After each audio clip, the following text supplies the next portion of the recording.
Olá, colega! Seja bem-vindo ao canal Resolve.guru, o espaço onde discutimos metodologias de excelência empresarial para transformar as organizações. Hoje eu trago para você um conteúdo especial.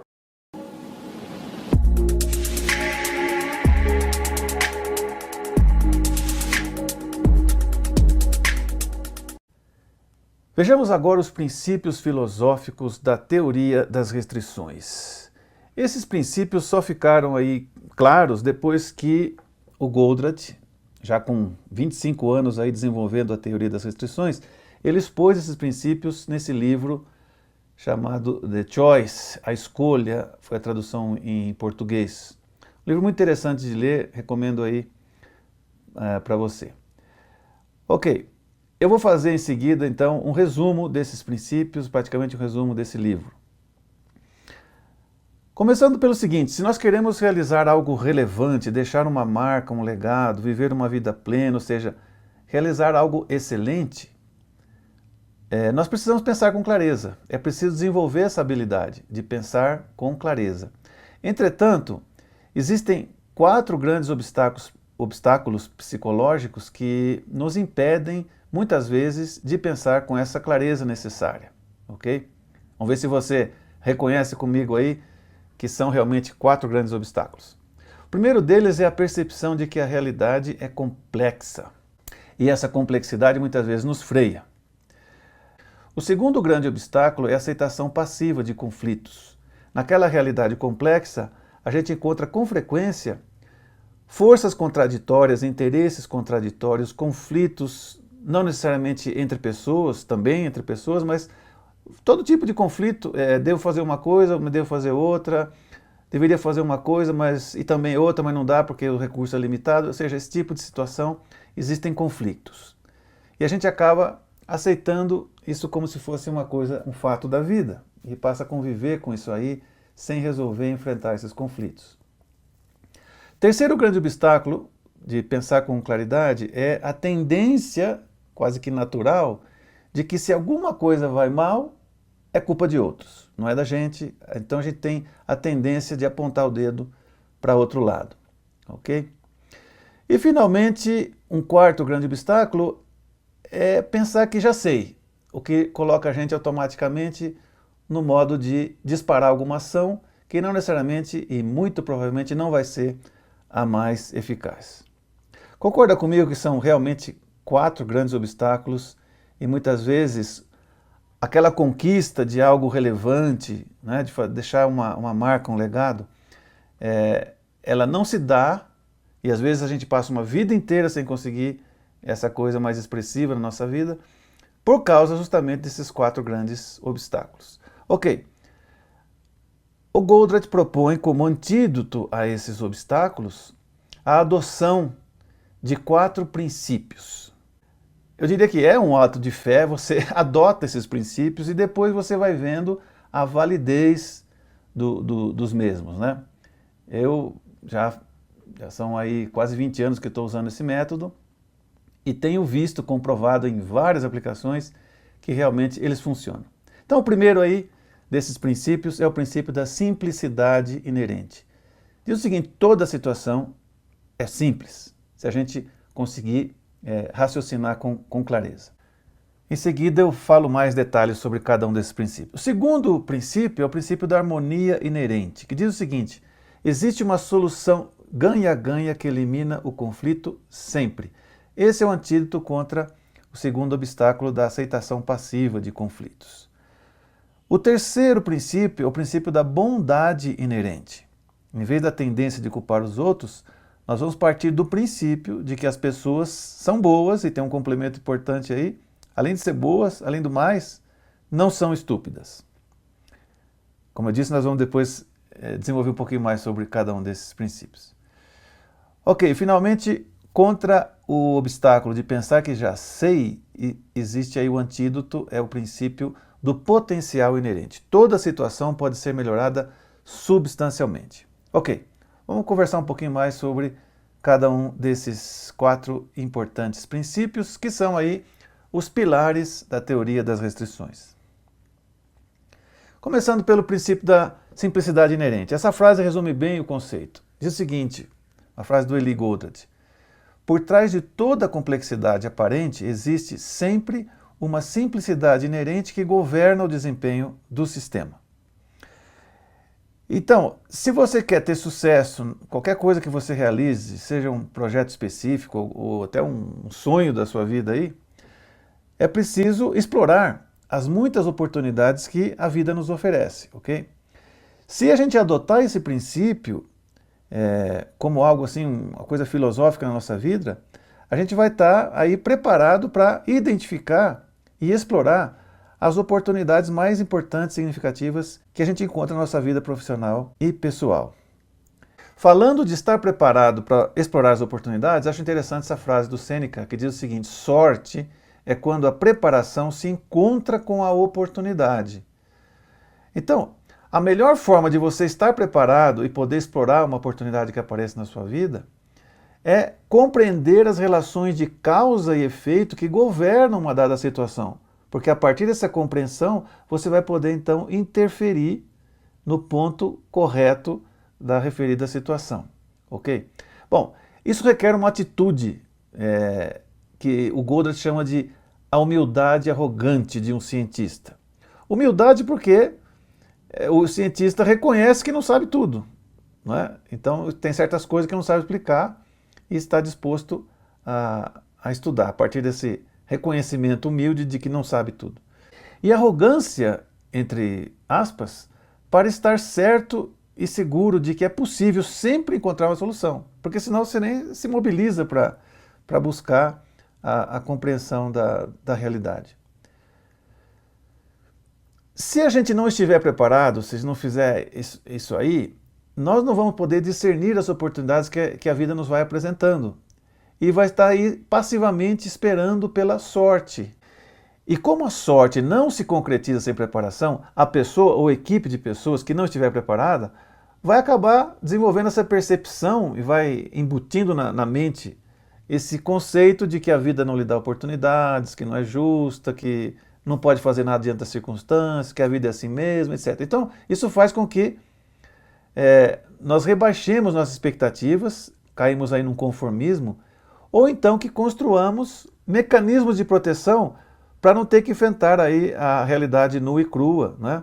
E possamos assim apresentar desculpas, né, pela má sorte. Okay? Isso você vê aí na vida de muitas pessoas, ok? E essa atitude de conformismo e de apresentação de desculpas.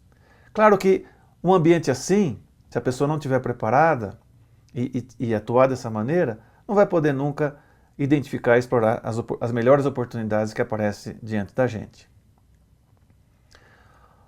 Ok. Falando aí de simplicidade, também eu tenho outro lado que é a complexidade. Vamos esclarecer um pouquinho sobre isso aí. Vou mostrar aqui duas situações. Você vai pensar um pouquinho e me dizer qual situação é mais complexa, situação 1 ou situação 2? Pare e pensa um pouquinho. Talvez você tenha dito o seguinte: situação 2 é mais complexa, por causa desse monte de flechinhas aqui, situação 1 parece mais simples. Mas a complexidade ou a simplicidade, melhor dizendo, que nós queremos buscar aqui, é a capacidade de previsão e controle, a partir do entendimento de um ou poucos fatores fundamentais.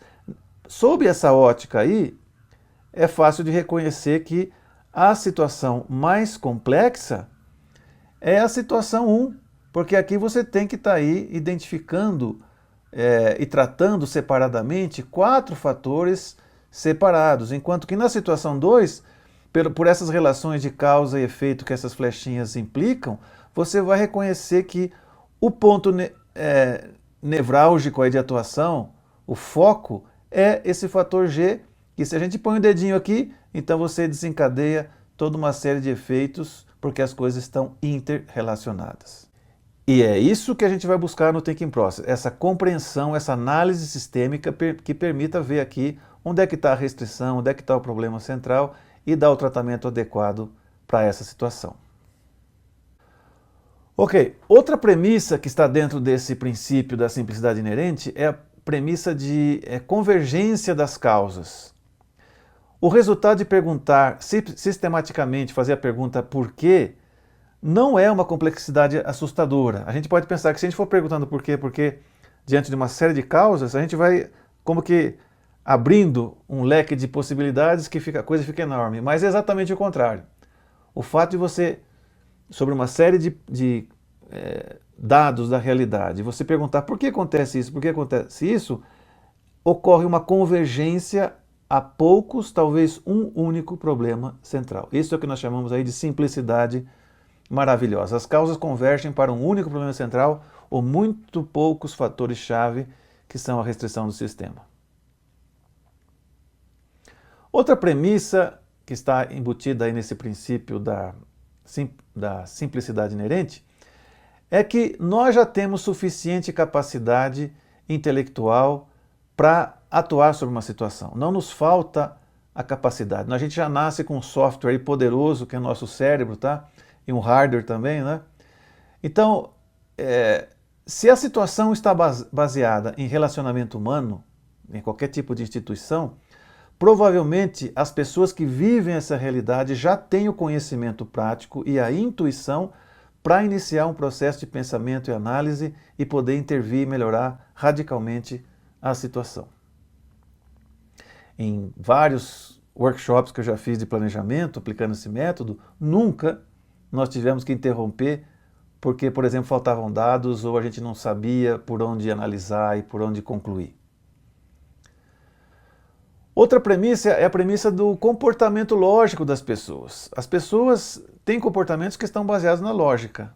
E isso faz com que elas sejam essencialmente previsíveis, ok? Se isso não fosse verdade, não haveria base nenhuma para a sociedade. Seria um completo caos, uma completa anarquia, né? Então, mesmo o mais complexo ambiente de relações humanas, dentro ou fora de empresas, né, é governado por lógica simples e de senso comum. E nesse processo de análise e construção de alguma solução, o processo de comunicação pode ser melhorado substancialmente se nós fizermos uso de certas regras lógicas. Nós vamos dedicar toda uma sessão aí do curso para entender essas regras lógicas, depois a gente entra em detalhes sobre isso. Ok, vamos agora para o princípio da harmonia inerente. Aqui essa frase resume bem a coisa. Diz o seguinte, também frase do Eli Goldratt: todo problema sistêmico tem um conflito subjacente para o qual existe uma solução ganha-ganha que elimina o conflito. Eu tenho visto que isso aí funciona e funciona muito bem. Toda vez que você começa diante de um conflito a ver o que é que fundamenta o conflito e, como nós vamos ver e aprender nesse curso, né, uma técnica especificamente desenhada para fazer isso, você vai ver que sempre é possível encontrar uma solução ganha-ganha inovadora que elimina o conflito pela raiz. Então, nesse sentido, quando você encontra um problema, detecta algo negativo na realidade, isso é apenas um sintoma ou título de um conflito que está por trás da situação, desse problema. Okay? E o conflito pode ser eliminado se nós identificarmos pelo menos uma premissa inválida, ou pelo menos questionável, que sustenta que está por trás desse conflito aí. Depois nós vamos entrar em bastante mais detalhes sobre isso aí, você vai aprender a famosa técnica da nuvem de conflito, que é o que vai permitir praticar aí esse princípio no nosso dia a dia. Então, como pode ser que pessoas experientes com uma dada situação não consigam chegar a essa solução simples, ok? Só pode ser, e isso é o que explica esse tipo de fenômeno, né, que pessoas inteligentes, capacitadas não consigam dar soluções simples, é porque normalmente elas estão apegadas a alguma premissa errônea, uma premissa que eles aceitaram tacitamente, né? E essa premissa ou paradigma mental aí impede as pessoas de conceber uma solução realmente inovadora. O que nós vamos aprender nesse método é uma forma de sistematicamente, metodicamente, expor essas premissas, questioná-las e isso abre uma avenida de soluções inovadoras aí. Ok, quando se trata de conflitos entre partes, especialmente em conflito interpessoal, O caminho da solução está em analisar e resolver o conflito da outra parte. Isso é, buscar primeiro o win da outra pessoa e não o seu.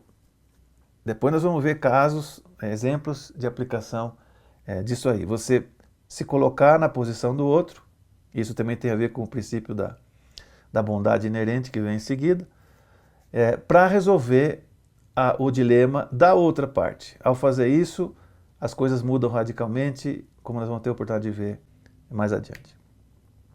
Ok, terceiro princípio da bondade inerente. As pessoas são intrinsecamente boas.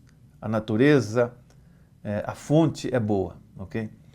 Então, existe essa coisa que os psicólogos chamam de motivação intrínseca. As pessoas nascem com o desejo e o direito de sentir orgulho pelas suas realizações. Não importa o nível de trabalho ou a hierarquia de uma pessoa em qualquer tipo de organização, todas nascem com esse direito, né, esse desejo de sentir orgulho pelo que faz.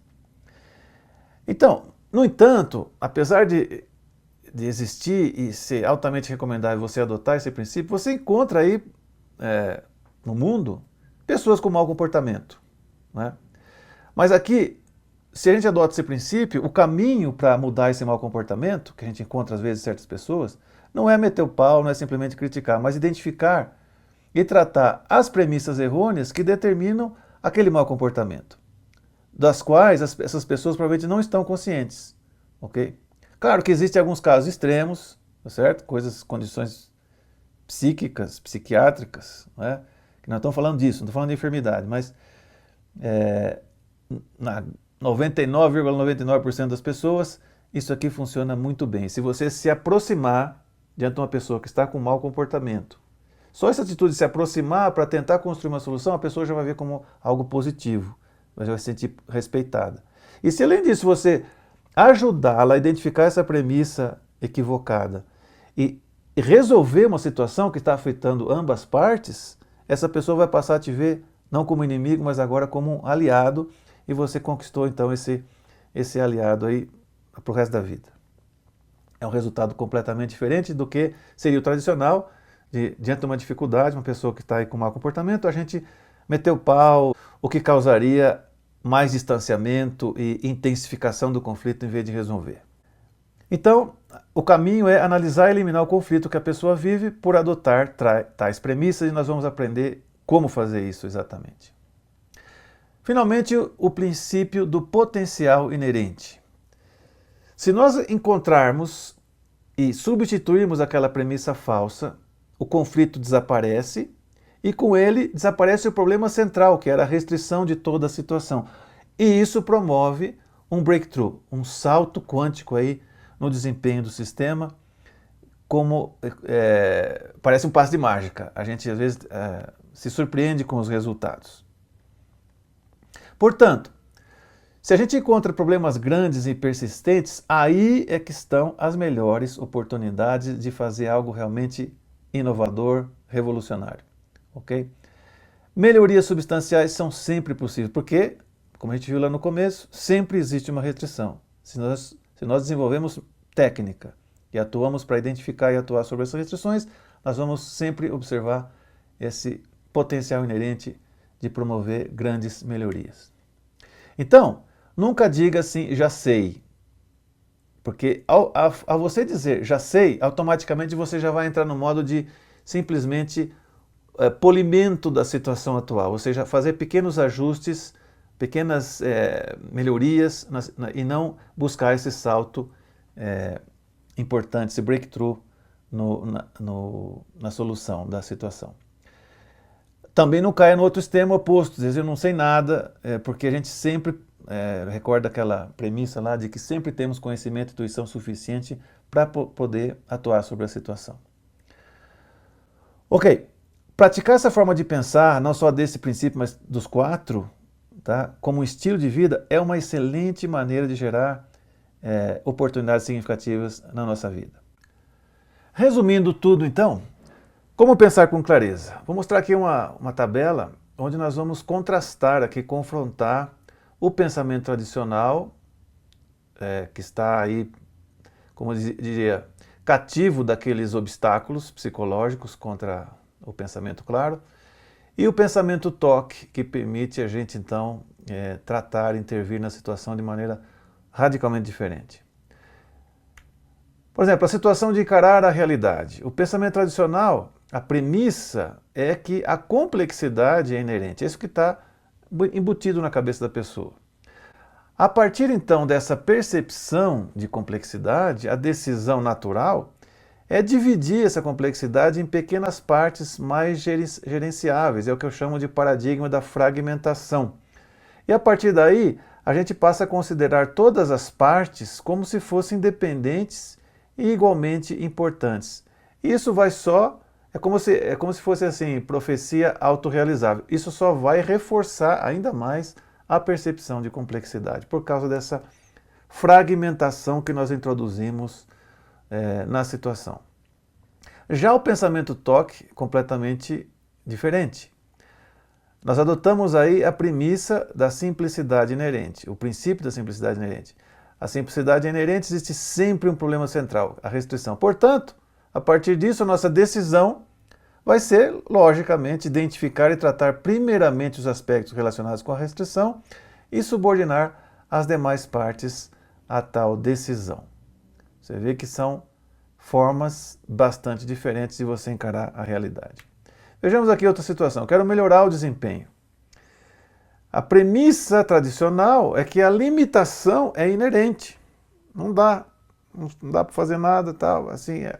Se é assim, então a decisão acaba sendo rebaixar a expectativa e buscar apenas o que é possível, que acaba sendo pequenos ajustes na situação atual. Já aqui do lado do pensamento toque, a premissa, o princípio que nós adotamos é que o potencial é inerente. Portanto, nós decidimos a partir desse princípio atuar para conquistar o estado ideal.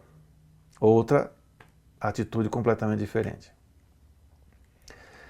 A questão de tratar conflitos. Premissa tradicional, os conflitos estão aí, são inerentes, não podem ser eliminados. Se a gente crê nisso, conscientemente ou não, a nossa decisão vai ser a seguinte: olha, algum lado tem que ceder, ou ambos têm que ceder, e aquela falsa solução ganha, perde ou perde, que acaba não eliminando o conflito. Já adotando o nosso princípio aqui da harmonia inerente, nós vamos buscar pelo menos uma premissa inválida que causa o conflito. Portanto, a nossa decisão vai ser, a partir desse entendimento, implementar uma solução ganha-ganha que elimina o conflito. Lidar com pessoas problemáticas. Premissa tradicional, a maldade é inerente. Se a gente crê nisso, a nossa decisão vai ser isolar a pessoa problemática e cada um vai para o seu lado. O que, na verdade, não resolvemos nada. Já no pensamento toque, nós adotamos o princípio da bondade inerente. Se adotamos realmente, então nossa decisão vai ser identificar e tratar a premissa inválida que está ocasionando o mau comportamento.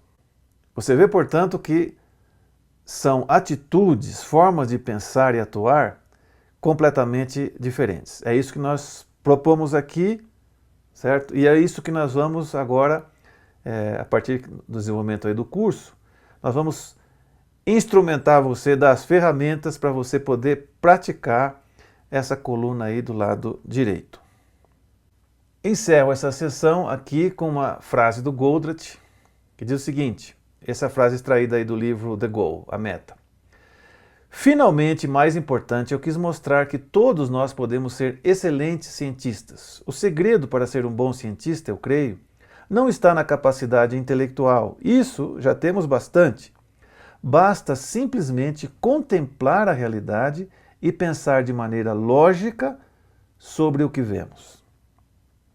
Goldratt, então, ensinou que o ingrediente-chave é ter, para aquelas coisas que são relevantes para nós, importantes na nossa vida, primeiro passo, o tino e a atenção para detectar inconsistências entre o que esperamos e o jeito que as coisas são.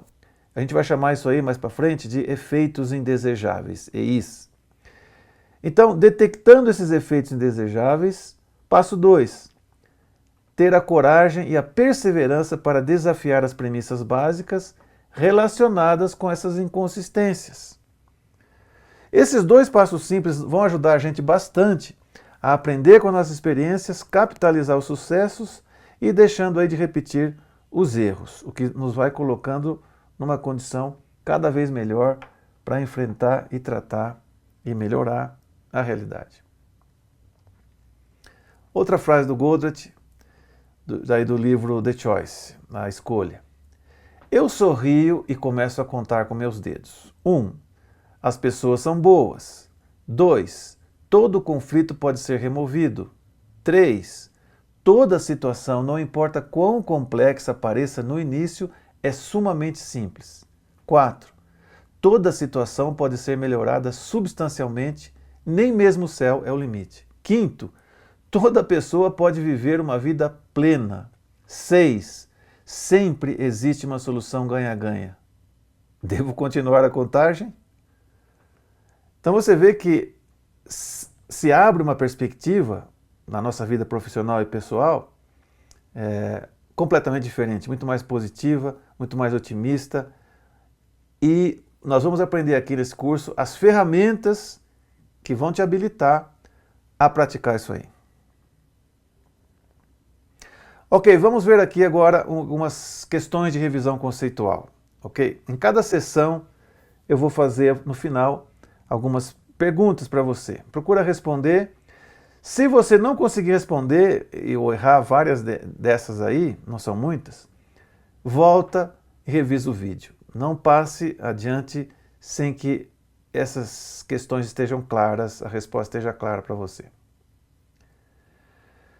Ok, instruções para responder essas questões. Tá? Procura sempre, leia com atenção todas as alternativas, escolha sempre a resposta mais correta, aquela que dá uma resposta mais completa à pergunta. Ok?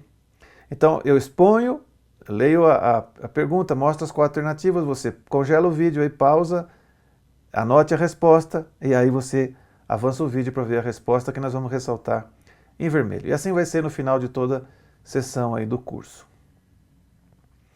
Ok, cuidado com aquelas pegadinhas de lógica invertida, tá? Marcar, por exemplo, a alternativa falsa. Muito bem, vamos lá. No final, para quem optar por fazer uma prova, para obter o certificado de aprovação no curso, as perguntas vão ser desse mesmo estilo aqui. Vamos lá, então. 1. Em um dado momento, o desempenho de um sistema complexo A. Evolui naturalmente para a conquista de melhores resultados, tende a atingir a estabilidade, está limitado por poucos problemas centrais, talvez um só, que é a restrição do sistema, ou D. Depende de que ações de melhoria sejam implementadas em todas as partes do sistema. Pausa o vídeo e veja a resposta. Resposta C. Está limitado por poucos problemas centrais, talvez um só, a restrição do sistema. Ok? Se tem dúvida, volta, revisa o que a gente viu antes. E assim por diante, agora já não vou mais ler. Você lê, dá a resposta, e em seguida vem a resposta correta, que espero coincida com a sua.